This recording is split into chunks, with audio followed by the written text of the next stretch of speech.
Lights up दिवसभरातील घडामोडी powered by Magarpatta city group. Badlapur अत्याचार घटनेतील आरोपी न्यायालयात हजर, पुढील चौकशीसाठी 24 ऑगस्ट पर्यंत पोलीस कोठडी, न्यायालयाचे आदेश। बदलापूरच्या घटनेनंतर राज्य सरकारने काढला GR, आता शाळांसाठी नियमावली जाहीर। बदलापूर अत्याचार प्रकरणातील नराधम पुरता अडकला, वकीलपत्र घेण्यास नकार, कल्याण वकील संघटनेचा निर्णय। बदलापूरच्या घटनेनंतर महाविकास आघाडी आक्रमक, 24 ऑगस्टला महाराष्ट्र बंदची दिली हाक, संजय राऊत यांची माहिती। बहिणींना पैसे देऊन स्वतःचं ब्रँडिंग करण्यापेक्षा ती सुरक्षित असल्याची भावना निर्माण केली तरी खूप, राज ठाकरेंची मुख्यमंत्री शिंदेंवर टीका।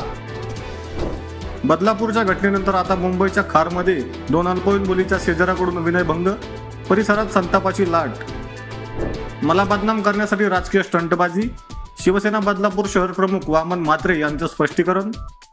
बदलापूरच्या आंदोलनात लाडकी बहीण योजनेचे बॅनर कसे, भाजप नेत्या चित्रा वाघ यांचा पलटवार। निवडणुकीच्या तोंडावर कोल्हापूर भाजपला मोठा धक्का, जिल्हाध्यक्ष राहुल देसाई यांचा राजीनामा।